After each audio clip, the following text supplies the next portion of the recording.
So, thank you all for joining us today. My name is Catherine Baker, and I am OneAid's Managing Director for Strategic Partnerships and Communications. Alongside Kate Klepacki and Jackie DeBecca, we help lead OneAid, which is a grassroots community and information hub that serves more than 19,000 U.S. foreign assistance professionals worldwide. Before we begin, I'd like to thank the Aid Transition Alliance for their generous support in making today's book talk possible, and Brian Davis for providing us with ASL interpretation. We recognize that today's discussion may bring up difficult memories from members of our community. Following the webinar, registrants will receive a follow-up email with a link to mental health, wellness, and career transition resources that are available on our website at oneaidcommunity.org. Also, in partnership with Somatic Experiencing International, OneAid will host a free 6-session monthly support series focused on mind-body approaches to managing grief, anger, uncertainty, and stress.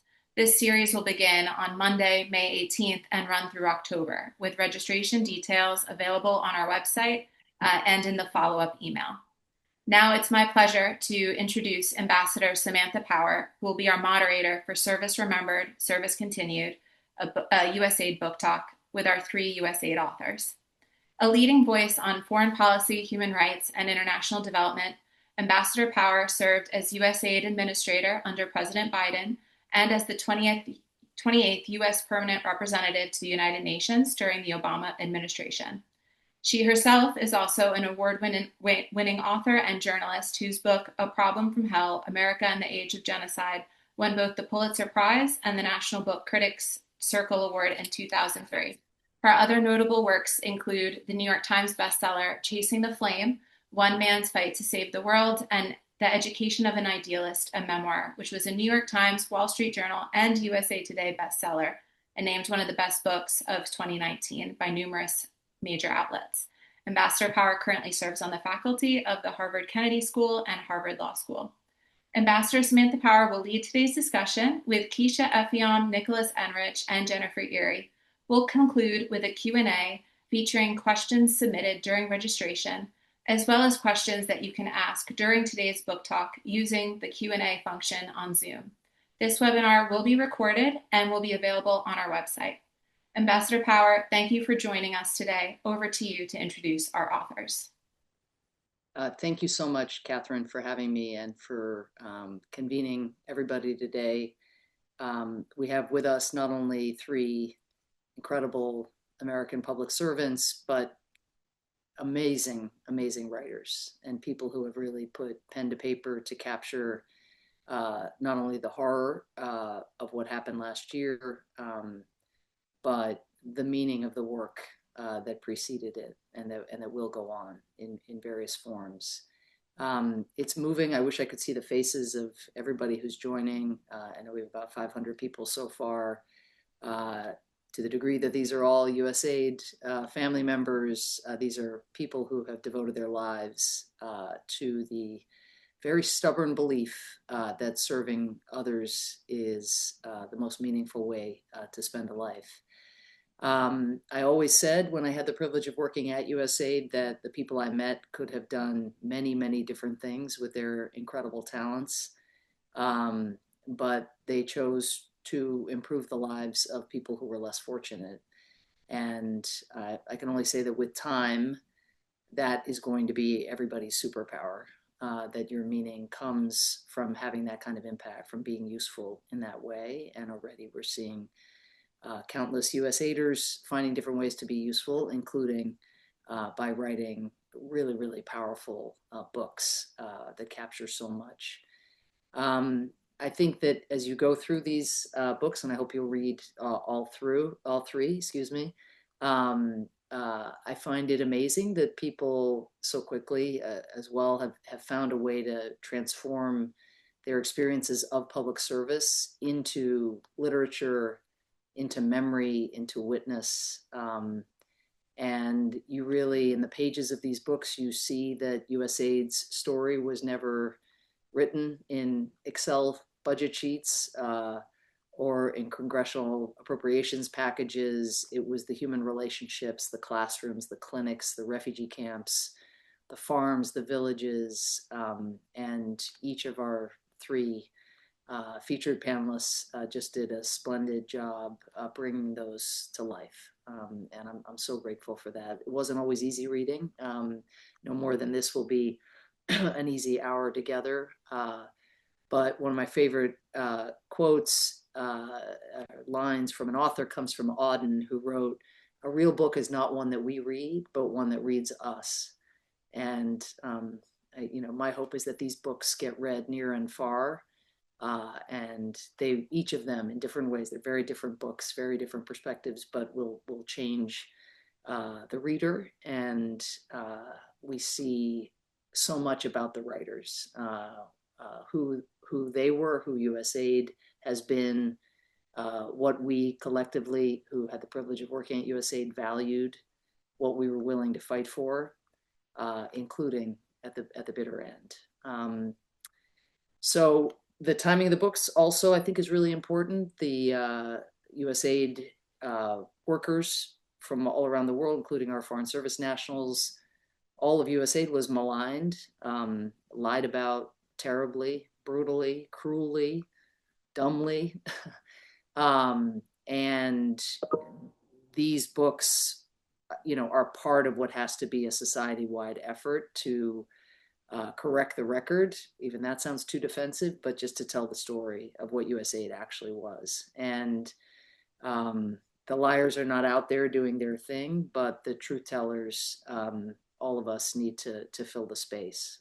So certainly, I think that's a challenge for everyone, whether back in your home communities where you came from, wearing your USAID gear, which I do at every possible occasion, the number of conversations that get started, the fact that the truth has already outed. It's very clear that the mainstream opinion really understands what was lost so far, and who the individuals were who were maligned, even as they were, again, you were cruelly displaced, like so many of the people that you had helped over the decades.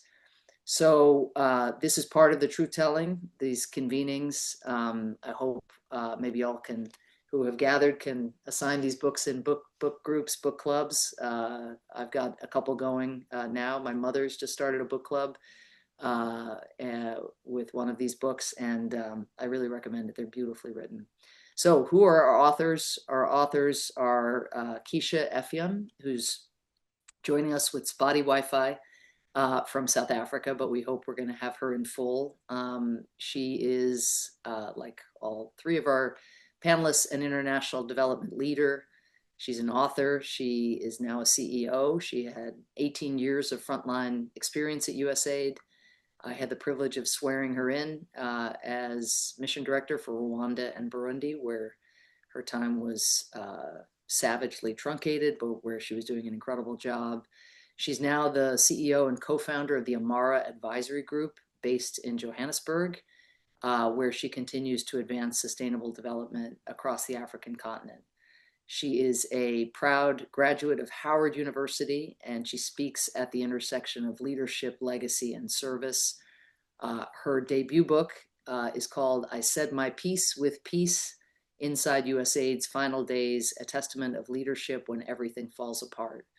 And it's a firsthand account of servant leadership, a phrase she uses, and the importance of leading with grace during hardship and turmoil. It's painful but incredibly powerful reading. Nicholas Enric, many of you have seen him out in the world, including while he was winding down his tenure at USAID, as he made courageous decisions to bring to light some of the human damage that was being done by the choices of really a handful of individuals who didn't care. He worked at USAID under 4 administrations, and he's at pains to stress that while policies changed as Republican administrations gave way to Democrats and vice versa, the enduring values and the enduring interests that USAID advanced He served as the Bureau of Global Health's Director of Policy Programs and Planning until January 2025, when, to his shock, he was designated as USAID's Acting Assistant Administrator for Global Health.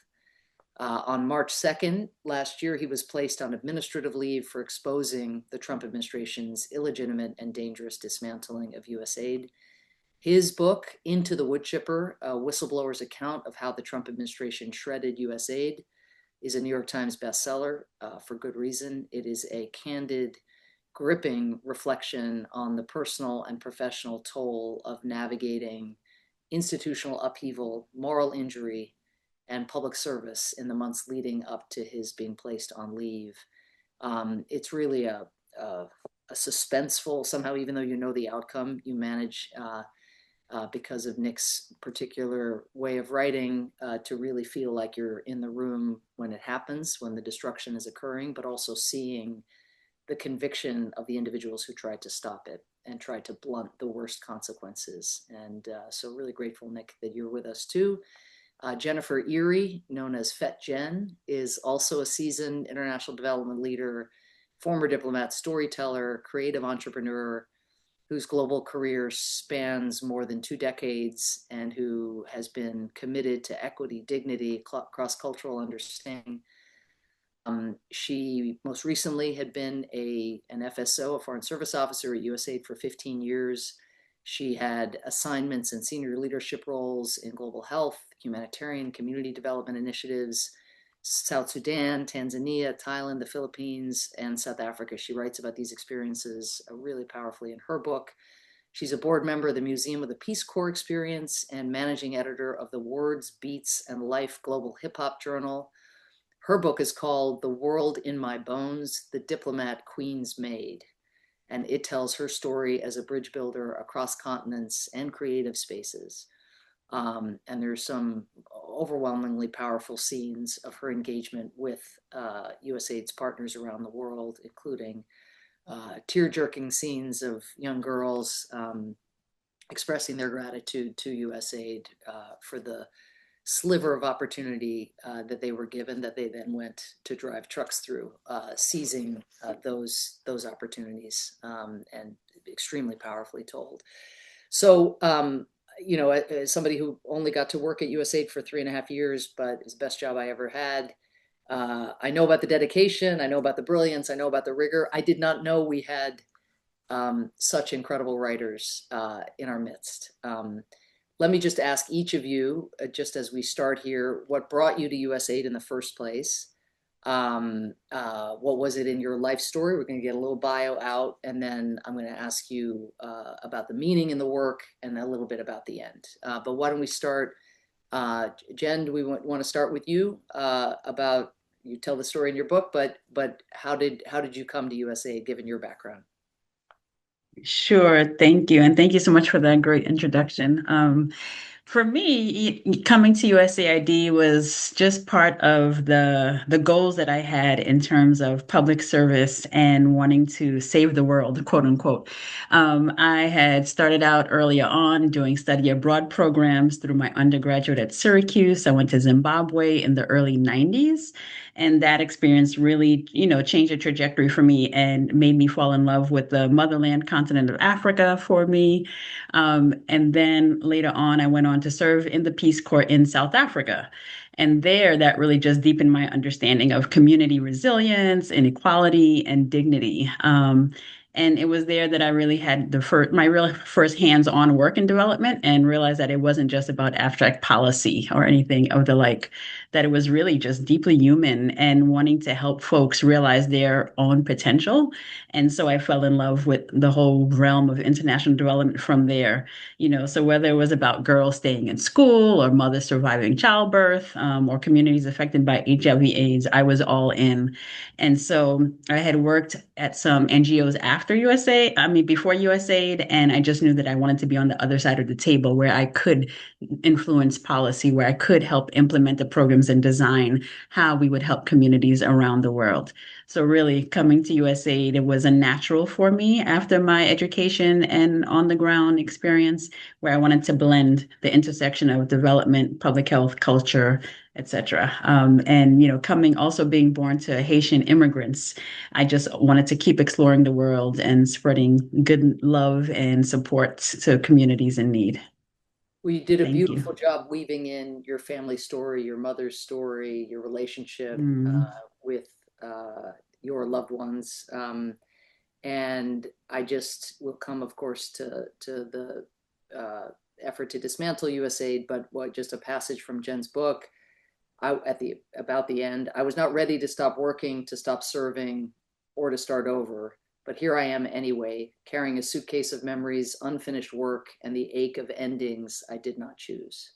That gives you just a flavor of the writing in this book. Nick, what about you? How'd you get into this world in the first place? Sure. And thanks, Ambassador Power, for the wonderful introduction, and to 1A for hosting us, and for everyone for joining this discussion, which is just wonderful. Um, I guess similar to Jen, got into and got interested in working for USAID at a relatively early age. It's actually during college for me as well, during a study abroad program I did in Kenya, studying health and development back in 2003, at a time when the country and many surrounding countries were being ravaged by HIV. And so I kind of saw that all around. And it was actually while I was in the middle of that study abroad program that President Bush signed the President's Emergency Plan for AIDS Relief. Just something about the timing of being there while that was happening. It felt like my government was reaffirming its commitment to making the world a healthier place at the same time that I was starting to recognize that I wanted to get involved in that same way. I saw as part of that program, I saw USAID on the ground in Kenya, and even then, it brought me pride in my country as an American to see them and see that logo and see that work. And one thing I've reflected on since is that of all the things that they've been able to take away and as they destroyed USAID, one thing that they'll never be able to take away is that pride that I had that during an era, I guess, hopefully one that's not over, but is at this crossroads now where our government, the American government, recognized the importance of making the world a healthier and safer place to live. We had the privilege of contributing to that incredible mission, and so I think that wherever the future of aid goes, we had the privilege of being there and serving that mission when it was the official policy of our government, and that means something. I really appreciate that. It's hard to have the discipline to pull back and value it for what it was while it existed, both also as a reflection from the American people, a reflection of so much bipartisanship, even at a time when bipartisanship lately had been so hard to come by. This was the one thing that you could really get people, ironically, Republicans and Democrats rallying around. But it's really important not to let the first ending, let's say, because we have to work toward a new beginning, but the first ending in any way taint what came before. So I really appreciate finding a way to have that kind of almost moral, imaginative discipline to just value it for what it was and what you contributed. Keisha, I hope we have you. We're thrilled to have you.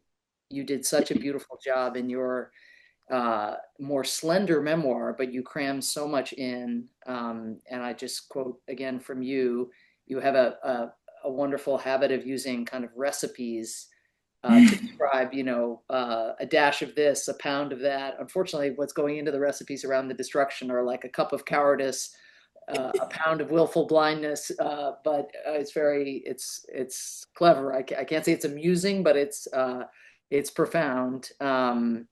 And you had one line again, which is less about the work itself, but more about the end. But we were alone on an island screaming for help, and the world watched as we vanished into thin air. One thing all three of these books have in common is what we all shared, which is just this kind of bewilderment that the checks that one would have assumed the adults. I think Keisha, you described it as the adults, or Jen, maybe that was you, that you expected the adults to show up in the room, and Nick goes blow by blow about who those adults, alleged adults, were in Washington. But that's at the end. What drew you, Keisha, in the beginning, and especially now that you're getting to sustain some of this work in Africa, what is that fire in you, and where does it come from?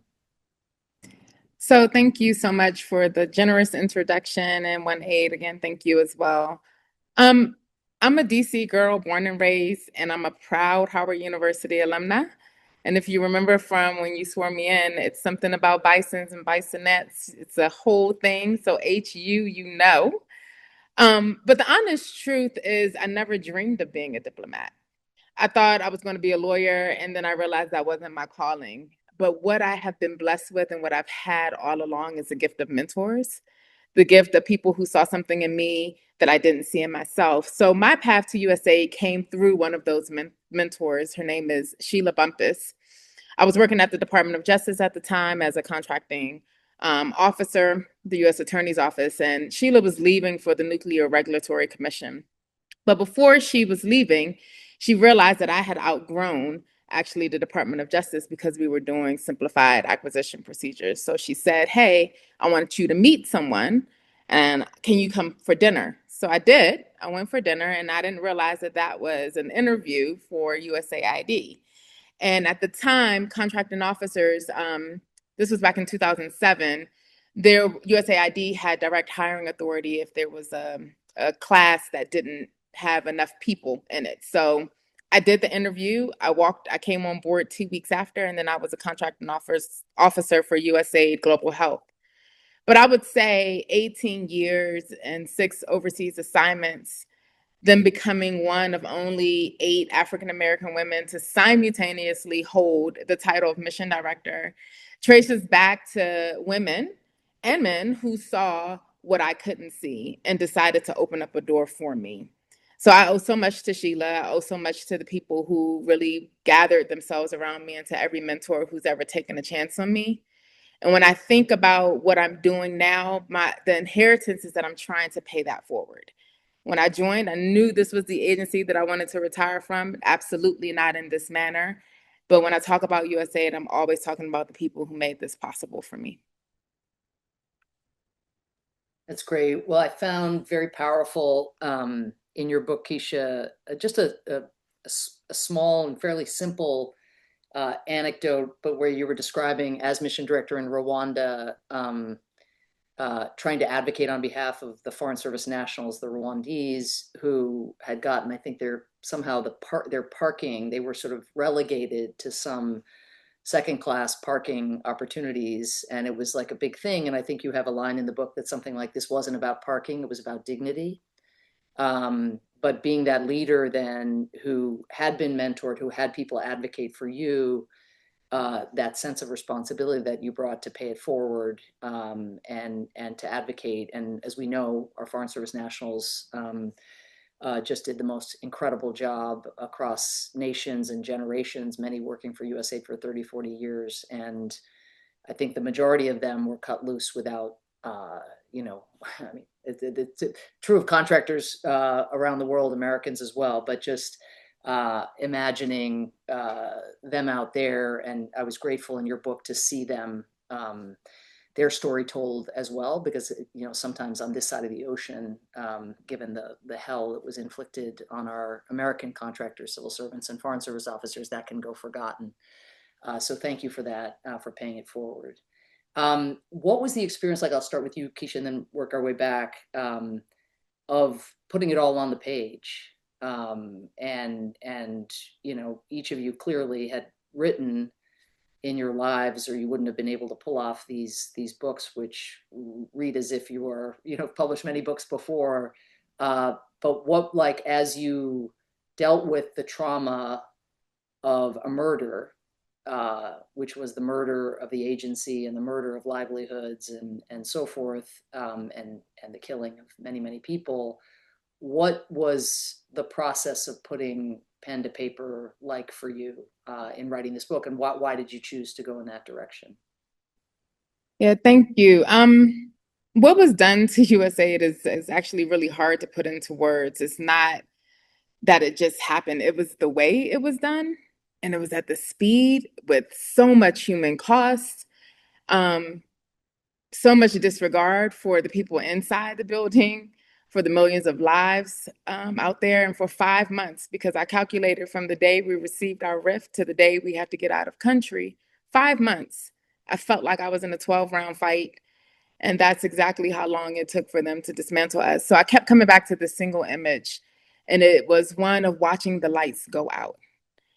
And when you watch the lights go out, one country at a time, the clinics, the programs, the promises, the dignity, country by country, um, the stakes was never paperwork. It was just always about the people. So, honest truth about why I wrote is I started from a place of anger. I was enraged, and I hated that I kept using that word. I was like, I'm so enraged. And I had every reason to be. But the way that I've been raised is, and my mom is one of the greatest teachers of my life, is she says, you don't do anything out of anger because you'll always regret it.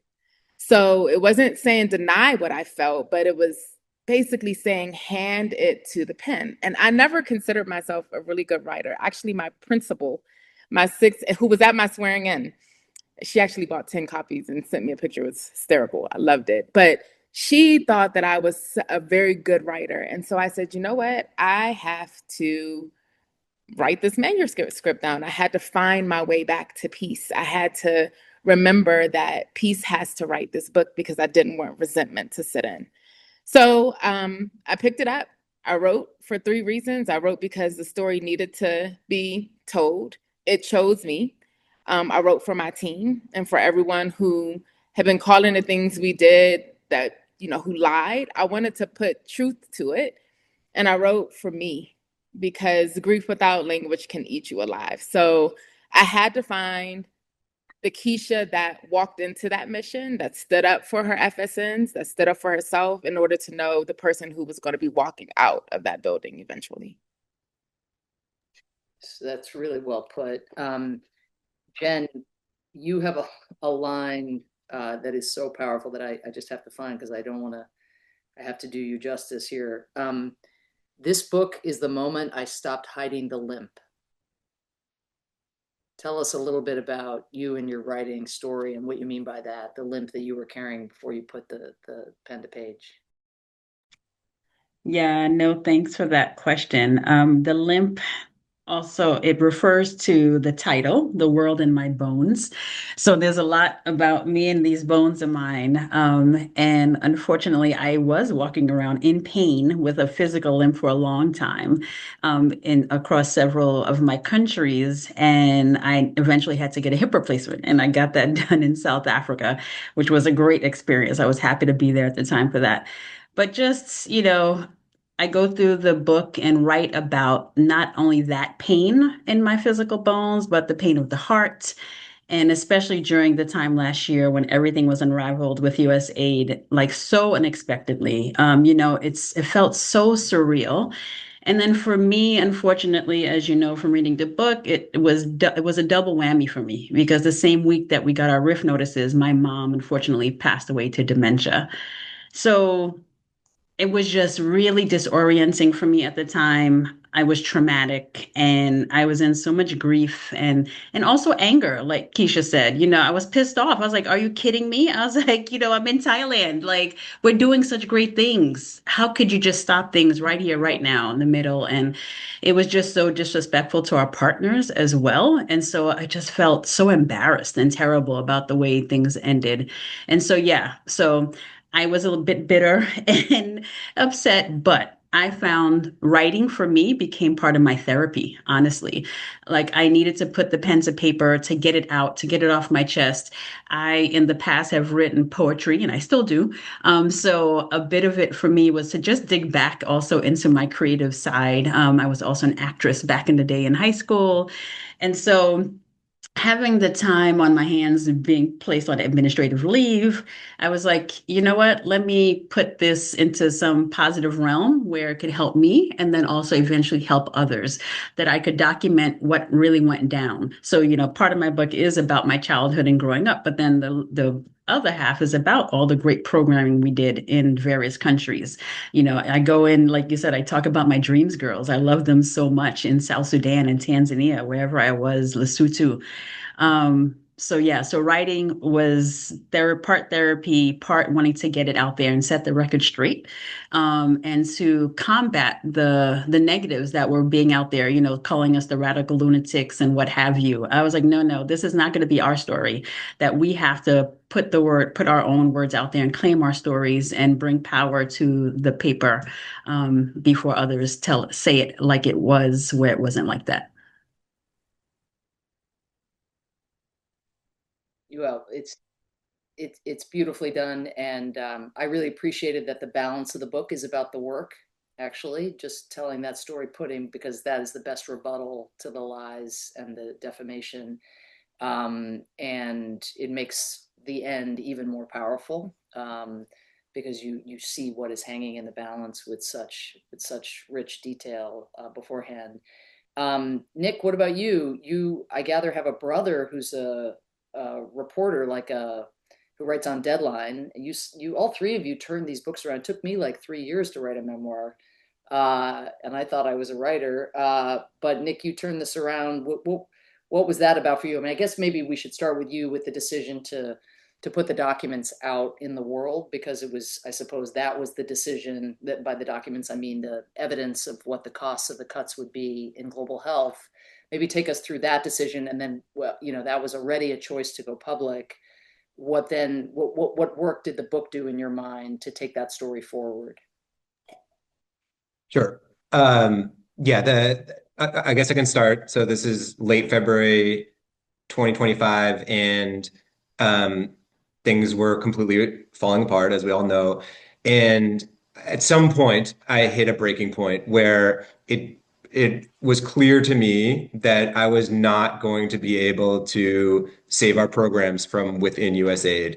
And until that point, I and all of our other colleagues that were still there at the time were committed to an incredible degree to try to get our programs restarted. And when it finally became real that that wasn't going to happen, I realized that the most important job that I could do was to bear witness.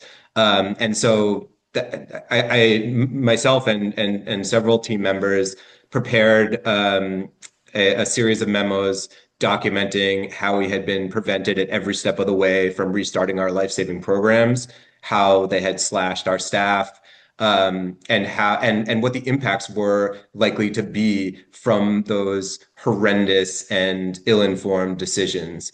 And so the one thing that was absolutely critical to me at that time, those last few days of February, as we were preparing those memos, was that it needed to be nothing but the facts, the strict, like, chronological accounting of everything we had tried to do to restart programs and how we had been stopped and what those impacts were going to be in because at the time I was a government official, and the audience for this, well, it was, a record for staff, but it was also a record to the world. And I wanted to be very clear that this wasn't my opinion, this wasn't me lashing out, this was exactly what had happened.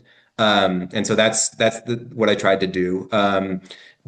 How it got from there to a book, because I actually felt like there was so much more to the story and almost because of the way that we structured those memos was to eliminate any sort of storytelling, any sort of emotion from it. But the reality was that to me, the 6 weeks that I was there from the inauguration to when I got kicked out felt like falling every day. It felt like falling through a hole in the ground. At first, we're scrambling to get purchase with your feet, and maybe you can save a little bit, just roll your ankle, and then you keep falling and falling, and you can't grab onto anything. All of the things that you believed were there to support you disappear one by one until you've completely lost control. And I felt like I needed to share what that was like on a day by day basis in a more fulsome way.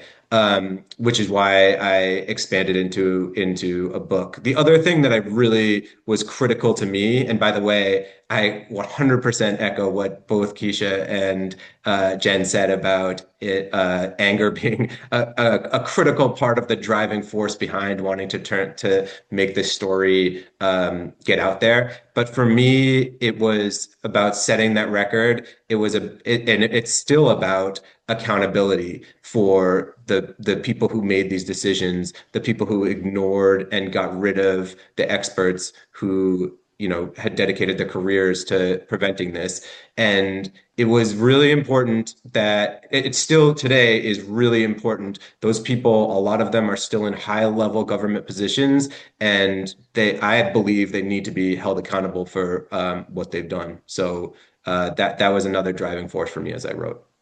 That's a really, really powerful point. And as gripped as I was by your book, Nick, I probably should have, I didn't really focus on that aspect of it. I focused on who the villains were, but it sort of sneaks up on me as you say it that, oh, we now know their names. And it helps in two ways, I think. One, um, to say the Trump administration gives named individuals who have to answer to someone in this world or later for what happened, and just to name those individuals, to tell what they did, to offer your experience of your interactions with them in that blow by blow way, and in a way that's such a page turner. It's really important for that accountability, but it also, I think, is really important in a more subtle way, which is there is a risk of there being a little bit of a meme out there that, or a kind of over indexing on this destruction, to conclude that Republicans generally had lost faith in USAID, or that this was some preordained plan. We all know, of course, on this Zoom that it wasn't in Project 2025, that there was no whisper of it before noon on January 20th, at least none that I've ever been made aware of. And while we certainly, I go back and think, well, how did I miss the clues? There was the clue of not naming a successor, or not nominating a successor to the administrator. I suppose that was a clue of something. But what you do is you show it's a group of tech bros and utterly uncurious individuals, and almost by showing them and disaggregating the destroyer class, let's say, into these named individuals, I think it also shows the sort of negative serendipity around how it happened as well, rather than it being an outgrowth of some preordained plan. And that matters for any revival of the work or the agency. Because if people believe that all Republicans, united in the desire to take down such important work, that would be an even steeper hill to climb. So I commend you for that. Somebody in the chat has asked about, now that you've come out with the book and it is a New York Times bestseller and you're out there doing media and so forth, there are, I gather, people who are trying to correct the record and dispute aspects of your account. Would you just say a quick word about that, and how you are responding to that, or how much is your book getting on people's nerves? Maybe that's one way to put the question. Um, yeah, I mean, I stand behind everything I wrote in that book, and there was, by the way, so much more that I could have that I didn't write because I was afraid that I didn't have the corroboration necessary. It was a meeting that I had one-on-one. It was an email that I no longer have because it got shut out of the system and no one had a copy. I only put into that book the things that I could speak to another individual and be like, we have confirmation that this happened, or I was able to save in my email, which unfortunately is not. It's a small fraction. Honestly, I have gotten a few responses from the State Department that have been calling me names like an arrogant bureaucrat, and calling me a liar, and saying that I was terminated for insubordination and all these things that are just like easily disproven. And I honestly, I try to wear it as a badge of honor that it clearly has struck a nerve with them. And I would love the opportunity to be able to engage with some of them about what they think is not actually accurate. Because again, like I said, there's nothing in that book that I can't that I don't have backup evidence to prove. And similarly, like I do hope that some of the anecdotes and stories in that book will be used when we do get the chance to ask some questions, ideally under oath, of Secretary Rubio or many of the other current and former Trump officials or Doge folks who should be held accountable. I really hope that can help steer some of those questions because everything that I said happened, and more. That's just what I saw. Yeah, exactly. Well, you play it very straight, and I think reading the three books in succession, as I have had the opportunity to do, and I really encourage our audience to do as well. Anybody who's USAID affiliated, this is really hard reading on one level, but these books manage to inspire. And yes, there's some anger in them, but that anger is, I think, sublimated or channeled, and you feel more power putting these books down than you felt going in. In part because these individuals have told their story so powerfully, and we all recognize that telling USAID's story, and particularly the story of the work, but also accountability around the dismantlement, that's all of our responsibilities, and we have to get at that. We have about 15 minutes left, and I'm pretty soon going to hand the floor back to Catherine, who I think wants to go through the Q&A. If you have questions, please put them in the Q&A. The team is filtering them. But maybe what there is I mentioned how important I think it is to set the record straight that this wasn't some master plan, even by President Trump or by the Republican Party. I think that's important because we know we're going to need people from both parties to rebuild or to launch something impactful going forward. But each of you told your story. You're engaging with people who read the books. What about the reaction to you as USAID professionals or to you as USAID storytellers gives you hope? What are you finding in the way that you're engaging, particularly with those who aren't already with us in understanding this work or believing in this work? What about putting our story out there, wearing our USAID gear and engaging people in airports or wherever? What are you seeing out there that people should know about? Let's start with Jen. Sure. Thanks for that question. The feedback I'm getting has been really nice. Definitely getting lots of inbox messages from folks from USAID, from within our community, but also those outside of it, and really thanking me for putting so much of myself out there, but also telling the good story of the work that we did at USAID. People are saying, "Oh my God, I didn't realize like what goes behind implementing the programs that you did. Or I didn't really know what you were doing." And so it's been nice for people. They really appreciate the details of program implementation and how we've had to deal with, different partners in different countries. So getting some of the backstage information, people said they really enjoyed. And so that's given me hope because people are also telling me how much they can resonate with my story, like different parts of my story. I'm getting some older white men who are writing to me talking about how they are also immigrant children. So they could relate to that side of the story. So that's been heartwarming and something I wasn't expecting. So people are really giving me the hope, the communities I served. I'm still in touch with some of the girls in South Sudan, for example. So those young people especially give me a lot of hope.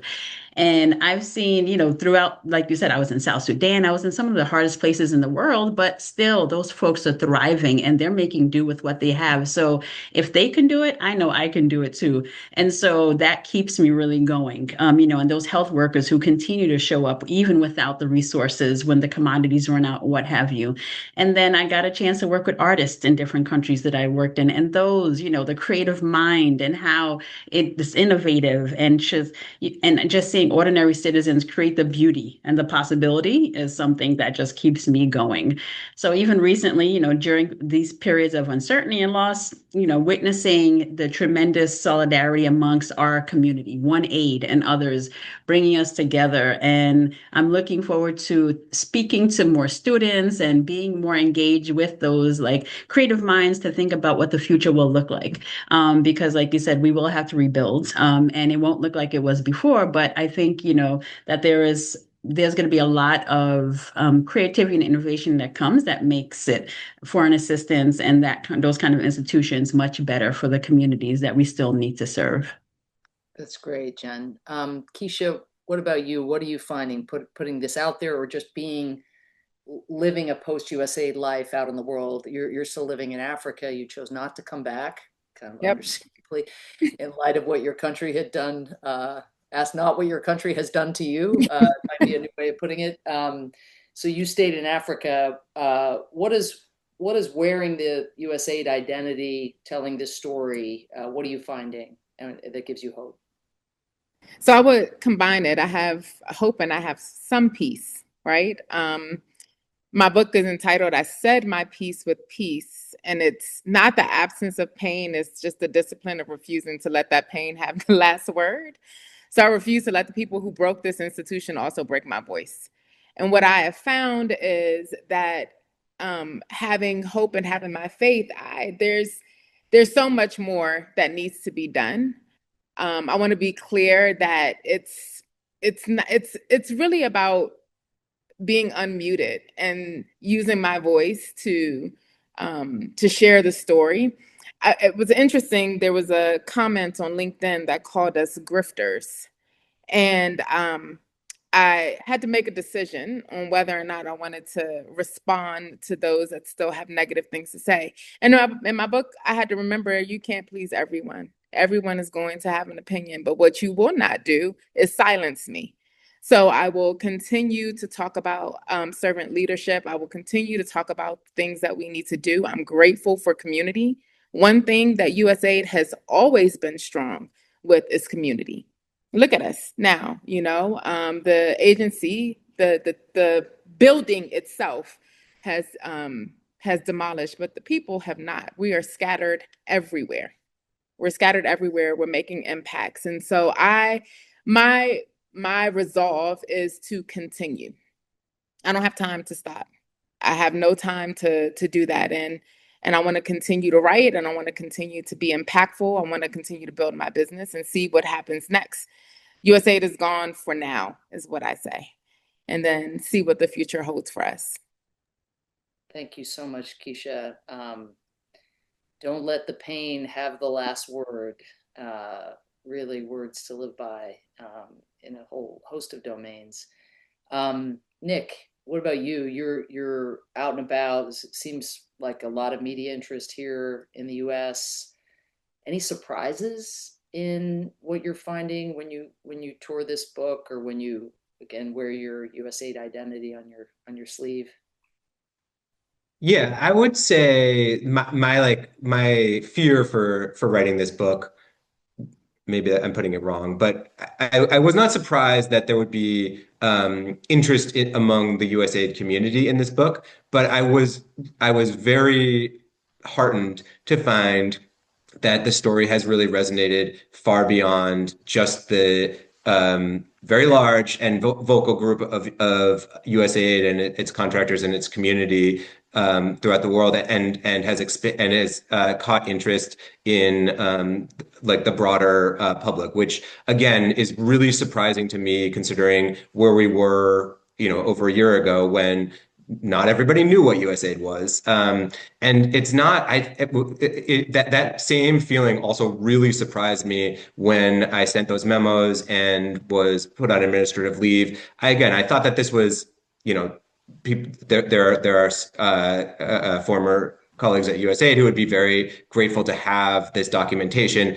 But when within an hour, the Washington Post and New York Times and PBS and ProPublica and had all called. I was like, what in the world is going on here? And what I realized, I should have known all along, but what I realized was that's not an accident. It's because when you take all the experts and all that dedication and commitment out of USAID, out of out of the implementing partners, out of the community writ large, and leave them with nothing to do, they're not going to stop working. And what we saw was group, you, Ambassador Power, and groups like OneAid, and groups like Aid on the Hill, and groups like the Aid Transition Alliance, and groups like all the former implementing partners that work together to speak up, to spread the word of the importance, were able to pave this road that all of a sudden this giant swath of Americans who were not really cognizant of what USA did, all of a sudden cared in a new way. And that gives me hope. I mean, it gives me hope about how incredible the experts that we lost are and that they're still around and they're still committed. And it gives me hope that when we share the story of what happened and the good that the agency had done, that people actually will pay attention. And I think that in a weird sense, there that small way, we actually are in a better position than we had been before, when so few people understood what the benefits of USAID was. So that does give me hope. I know it's a perverse outcome where if you needed to be convinced of the good that USAID has done over these years, taking it away and seeing the harms and the losses, and it puts pressure though on all of us to continue, the press and advocates to continue to lift up those stories. That show the big holes that exist and the losses in the wake of USAID. But you're right, like the number of stories about USAID and the work it was doing is way greater in the wake of Musk's demolition. But that needs to be a foundation then for building the politics around doing something comparable for humanity. Okay, I'm to turn it back to Catherine.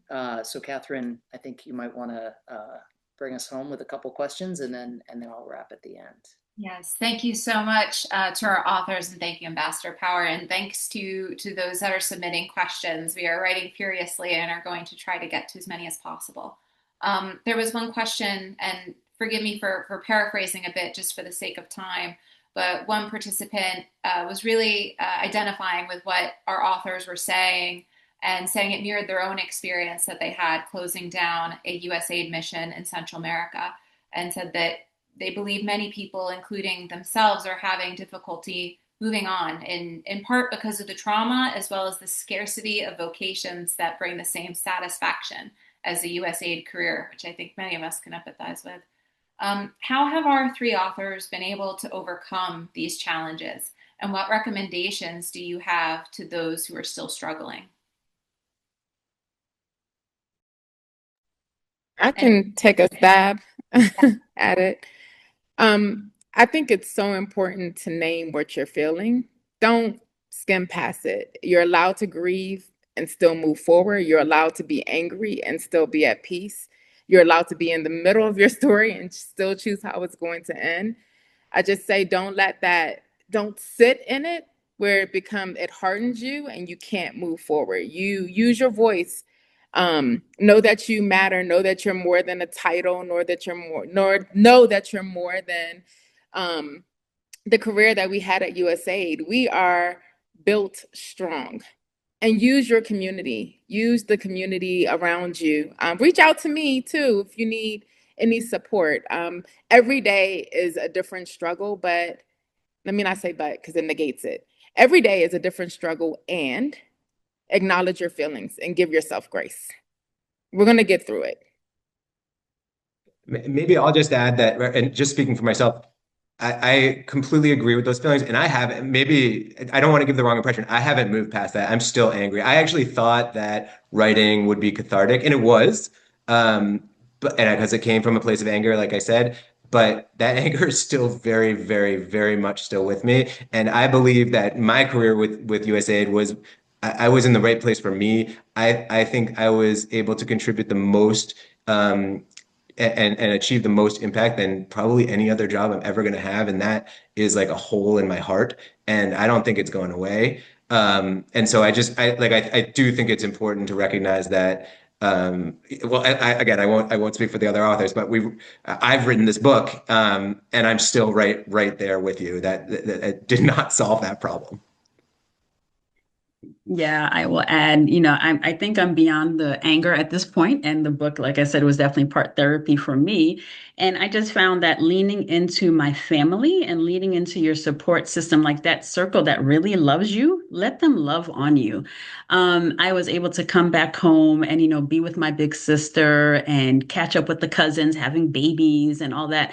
And honestly, when I came back home last summer, I did like, and we went into winter. I hate the winter. I hate cold. So I hibernated. I physically did not go out much, and I haven't been to a lot of USAID happy hours because honestly, I just couldn't take it. Like I didn't want to be sad over and over and over again. And I did try to like stay off of social media as much as I could, and just surround yourself with positive things. I surround myself with beautiful art on the walls, because that makes me happy, and I go to the galleries, etc. So just try to surround yourself by things that bring you joy and that make you happy, and surround yourself by good people who are going to make you feel good. I think that helps a lot. Thank you so much. Another question that we received was if you could speak a little bit about the process to actually publish your books, and especially Jen and Keisha, I believe both of your books were self-published. So in case we have any aspiring authors on the line, perhaps you could all speak a bit to that process, as well as any challenges that you faced while writing and publishing your works, and what advice you might have to share with our colleagues on the line. Yeah, Jen, I can jump in and then self-publishing for me was just the most affordable approach. I would say having a publishing house behind you is probably the way to go. But I'm very proud of being able to self-publish, and it's not as hard as you think. You can actually put it in Claude, and it'll give you a step by step on how to how to upload it on Amazon and everything like that. But I think to really be impactful, what is important is how we have all kind of come together so that other people know about the book, because our community can also be small. So spread the word. I think USAID, again, I'm extremely grateful for having the three of us on here, because Jen and I did not have the publishers behind us. So spread the word, pass it along so that we can continue to grow and so that people can hear the stories. And all of our books are very, very different. Mine talks about servant leadership when everything falls apart. They have three different threads, and I thought that was really amazing to see how each of us handled the closure of USAID. But if you want to, step by step, Claude can help you. If you can afford a publishing house, or you can have, or others that can help you, then I would say do that. And I would just add, I didn't know about the whole publishing route, like public house, that stuff. And now that I've read about it, it's like, oh, you should have, a proposal submitted to different companies. They have a literary agent and all that. I don't have those kind of things. And it says you could be in line for like a year or two before your book gets out. And part of it is I also just wanted to just maintain my voice. So my understanding is also that, they have big editing teams and, they might suggest things. And with this book being so personal and so much about my growing up and my childhood and everything, I just wanted the tone to remain mine and the authenticity to remain me. And maybe in the future, I will try the traditional route of publishing houses. Yeah, I do feel there are many more books in me. And I did hire an editor early on. I did invest in that, and she helped me tremendously. So I would say get you an accountability partner who also helps you along with the process as a self-published author. Thanks. And I went with a publishing house, which was I would say the biggest impact that it has been the way that they're able to find publicity and allow for national media attention in a way that I would have just had no idea where to start. And I mean, I will, yes, OneAid is like absolutely jumping in and filling that role. And it's just amazing to see how you're supporting authors that because if we didn't have OneAid, like this wouldn't happen. So many other events would not happen. The word would not be able to be spread.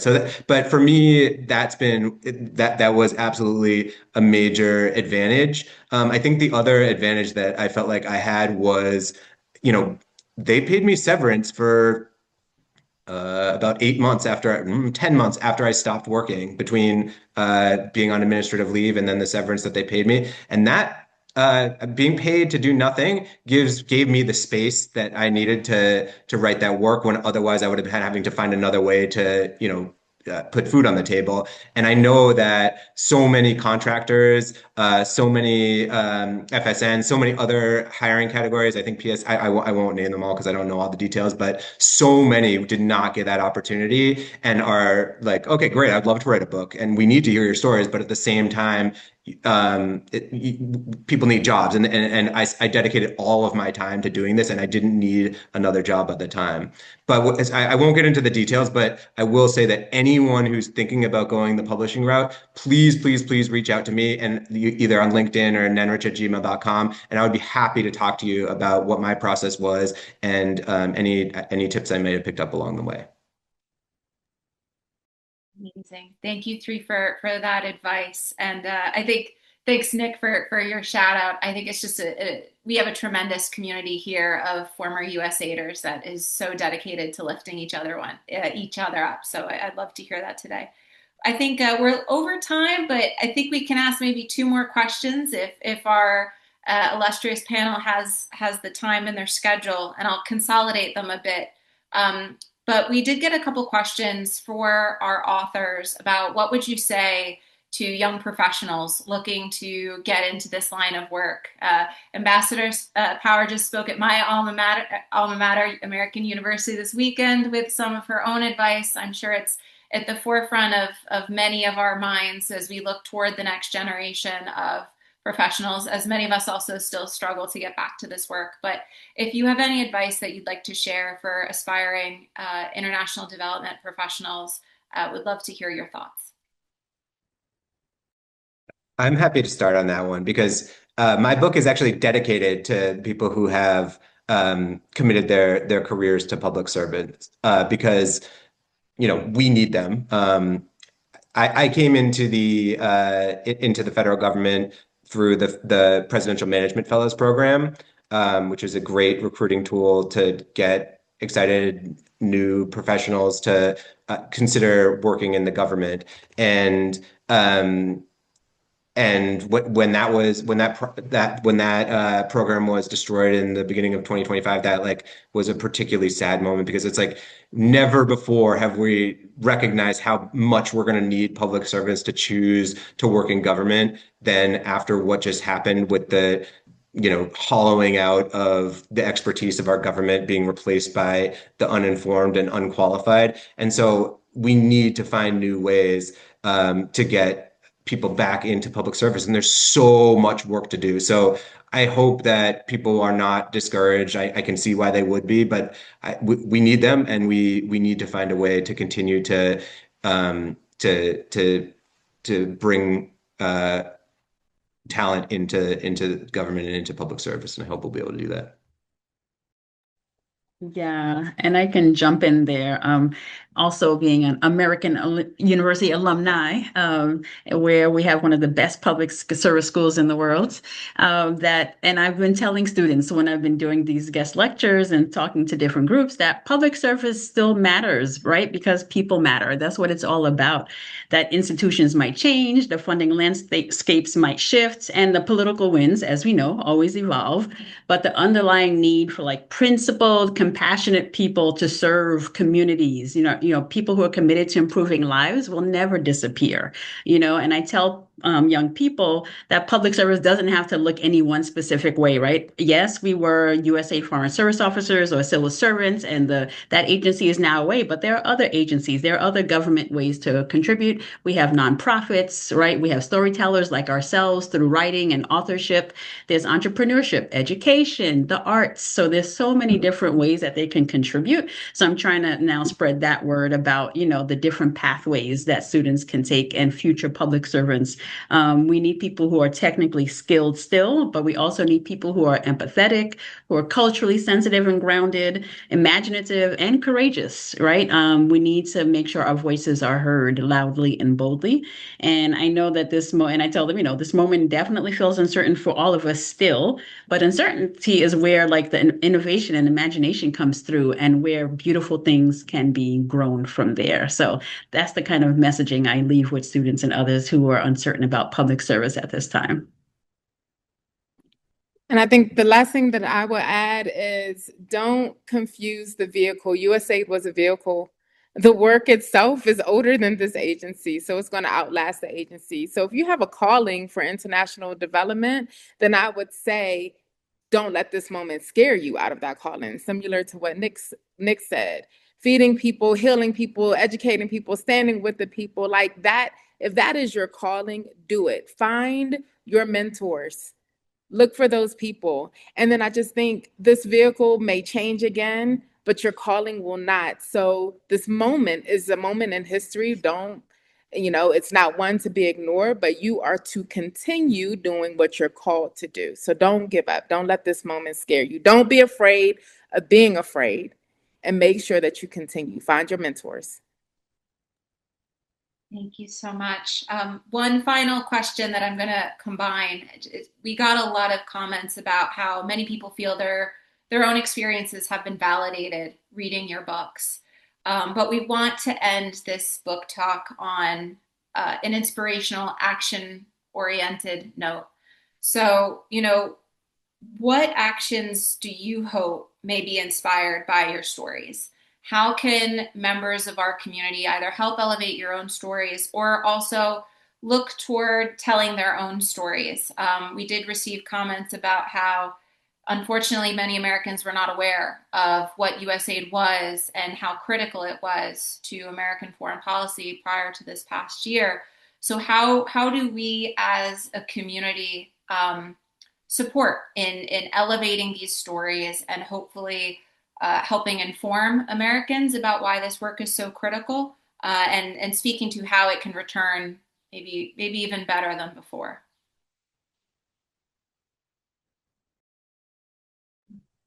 I can I get can us start. started. Okay, go ahead, Jen. I'll go after you. I think for me, I hope readers will walk away after reading all of our books, with the understanding that we are part of a global community, right? That global inequality and human suffering are not distant abstractions like way over there somewhere. It connects all of us. Our borders know no boundaries. I don't think every reader has to become a diplomat or humanitarian worker like we did, but I do think stories create obligations. So once we truly see one another's humanity, indifference becomes harder to justify. I hope readers will be more curious, more compassionate, and more engaged wherever they are, at whatever level they are, whether it's policy, education, arts, business, etc. And I just hope that, ordinary people, you understand that ordinary people can have an extraordinary impact through consistent acts of service and solidarity. So me, myself, I'm just trying to also do more volunteering in the community, do more acts of service as much as I can, because it also then makes you feel good contributing back. And yeah, like Keisha said earlier, support all of us, support our books, help us spread the word some more. If you have any ideas, feel free to inbox us on LinkedIn or our websites. Thank you. Yeah, and I'll just foot stomp what Jen said. It really is about community, and it really is about support. I can't emphasize that enough. Spread the word if it resonated with you. Reach out to us, as Jen said, and just remember that we're in this together, even though we're scattered. Like I'm in South Africa, I'm still we're still here. And if you think of things where we could do, like I love the fact that we're all on here together. So if we need to do like a book tour, I would do a book tour. Just creative ideas on how we continue to get the word out. We are open. We've already put our book out there, and we want the world to hear it. So keep supporting us. And I think I'll add that we need to keep optimistic. I think let's start with the premise that USAID needs to be brought back. And it doesn't need to be necessarily exactly what it was before, but I think one thing you'll see from all of our books is that, and I don't probably mostly people on this call will already know, but the world doesn't necessarily, that this agency was not destroyed because it wasn't working or because it was wasteful or inefficient. It was destroyed, to satisfy the ego of a billionaire. And that, as Ambassador Power was saying, like that makes it easier actually to bring back. It was an agency that worked. And there are definitely ways and opportunities to improve whatever comes back. But I've heard too many people, I think, say, well, that it's too bad, it's over, it's at this, aid is now at the State Department, and like we'll just make the best of it. And to me, when I hear that, it feels like a lack of creativity and a lack of boldness that frankly put us in a situation where it was so easy to destroy the agency in the first place. And I think we need that creativity and we need that boldness, but we need to start from a baseline of we're bringing this agency back in a form that it's going to work. We need this country and this world needs an American agency, an independent agency that does foreign aid and development. And so to like that's where I'm moving next, and I hope that we're all moving next is how can we contribute to make sure that when it does come back in its next form, it's even better than it was before. And that's the conversation that I want to have with you all and with anyone who will listen, because I think that that's the next step. Amazing. Thank you so much. Ambassador Power, would you like to have some concluding remarks? Well, it's pretty hard to follow this incredible trio. I'm so grateful, Catherine, to you all for pulling this together, and so grateful to these people who dedicated, and all in the audience who dedicated their lives to this work to allow me to be a part of this as somebody who only had the fortune of working at USAID for 3.5 years, but the best 3.5 years of my professional and probably my personal life as well. I would just pull a few threads maybe to close very briefly, and I thank the 400 of you who have stayed over, and I thank our sign language interpreter who's also heroically staying on.